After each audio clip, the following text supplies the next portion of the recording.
The longer the nuclear crisis carries on, the more people will want to know, could the sort of disaster we're seeing unfold at Fukushima happen here? EDF agreed to show us around their most modern nuclear power plant.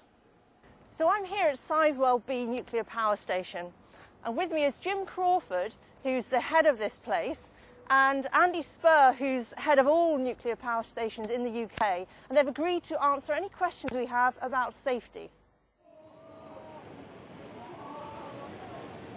The first question following the quake and tsunami is, could a nuclear plant here flood? The Hinkley Point plant was built on the site of a known flood. I put it to the nuclear team today that they can't rule out such unexpectedly high water levels in the UK, especially since all our plants, including Hinkley, are on the coast. Hinkley just happens to be on the Bristol Channel, which we know has high tidal ranges, amongst the highest in the world. And again, historically, that has suffered a significant storm surge back in the 1600s. And the protection there is actually designed at a height to accommodate that. Also, the station is actually, if you look at it, a considerable height above sea level itself. The next question is, would backup power here fail as it did in Japan, causing the reactors and spent fuel ponds to overheat and ultimately the dramatic explosions? Station director Jim Crawford showed me the backup diesel generators at Sizewell. Well, in this case, if we lose off-site power, the essential diesel generators supply power for safety-related plant on site. If for some reason these were to fail, there's a battery backup system in addition to these, so it's layer upon layer of safety system. So they've already got backups for the backups. Does that reassure local campaigners? Just before Fukushima happened, the company that were involved over there, TEPCO, were saying that everything was fine. Everything would be okay, all systems were in place, nothing would happen. It's come out afterwards that the maintenance that they should have been doing beforehand wasn't happening. We know how many licence and conditions are being broken inside Sizewell A and B all of the time. That needs to be looked up and upheld. I don't believe a word they're saying. Sorry. But the team told us they're already implementing more than a dozen extra safety measures as a direct response to Fukushima and thinking about other ways to keep the power on. In our case, it could be something remote from the station, which we can then actually potentially plug in remotely and provide services to the station from a distance. That's one of the things that we're looking at, yeah. If you live near a nuclear power station, you're issued with iodine tablets to take should the worst happen and there's a radiation leak. You're told how to escape from the danger area if there's a Fukushima-type incident. But critics say Britain doesn't take these emergency zones seriously enough compared with other countries. Take the nuclear plant at Hartlepool. Its emergency zone is just 1 kilometre. The French insist on 5 kilometres, and in the US it's 10 miles, which would include hundreds of thousands of people on Teesside. What I'm not going to do is sit here today and defend that to the hilt and say that's how it's been and that's how it's going to be forever. That is something that we'll look at, and if it needs to be extended, we'll extend it. So the nuclear industry has told us today that after Fukushima, they're considering bringing in an extra layer of backup power, perhaps mobile generators, and they're prepared to widen the emergency zones around nuclear power stations. But is that enough to satisfy long-term critics? It's not about earthquakes, it's not about tsunamis, and it's not about where you put the generators or how many backup generators you have. The big lesson to be learned is that we cannot assess the probability of events and challenges to the nuclear plant happening. We can't assess their frequency nor their severity, and that's the problem. What we've seen in Japan is the nuclear safety culture failing, and we need really to look at how our nuclear safety culture works.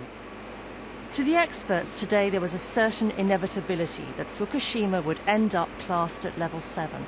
The industry now has an uphill task, not only to make each nuclear power plant safe, but to make the public believe it's safe. Well, with us now is John Rich, the Director General of the World Nuclear Association. Is an emergency zone of 1 kilometre adequate? Jeremy, I'm not an expert on the size of emergency or evacuation zones. I think this is a good question to be asked and answered by local authorities and national regulators. I think it's... The question is why it hasn't been asked before. Well, it has been, and you have an evacuation zone designated around each plant. 1 kilometre, and it's 5 in France and 10 miles in the United States. National regulators have come to different conclusions. But let's point out... The effects of radiation are the same everywhere, aren't they? Say that again, please. The effects of radiation are the same everywhere, and yet different nationalities come to different conclusions about what's a safe zone. Let's focus on what an evacuation zone would be used for. It would be used for the removal of people who might be endangered by an event at a reactor. Now, national authorities have come to different conclusions about the size of the zone for that, but we have never in a Western country before needed to use an evacuation zone. The evacuation... Neither did the Japanese. The evacuations, before I said, in the evacuation zone used in Japan was used as a precautionary measure, not because people were in immediate danger of fatal dosages, but in order to protect them from any possibility of such dosages. And the Japanese changed the size of the zone as events evolved, and no harm has come to anyone. It would be perfectly possible in Britain, in the rarely possible event of some such episode, for the authorities to change the designation of what kind of evacuation zone was needed. But I think if we're focusing on evacuation zones... Why not do that before you build the nuclear power station? Jeremy, you're asking me to do the job of British national regulators.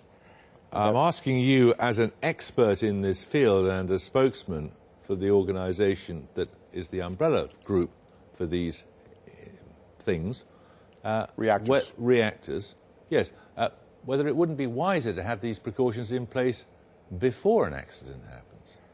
Jeremy, many precautions are in place, and as your reporter rightly focused on today, the lessons of Fukushima are already being applied in Britain. The question of the size of the evacuation zone is being asked, and even more important, special precautions are being taken to ensure the waterproofness and tsunami or flood readiness of all of the post-shutdown cooling systems, which is the principal lesson that we have learned from Fukushima. Remember that the reactors proved themselves able to withstand the worst possible earthquake in the history of Japan. They've simply ran afoul of the problem of post-shutdown cooling. But you would agree with me, would you not, that the only absolutely 100% safe thing to do, confronted with this sort of possibility, is to have no nuclear reactors at all? I wouldn't begin to agree with that proposition.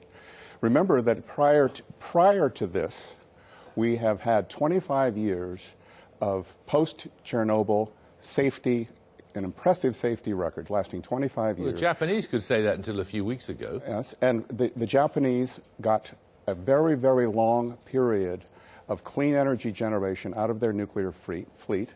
That clean energy generation will continue into the future because Japan is not about to turn away from this technology.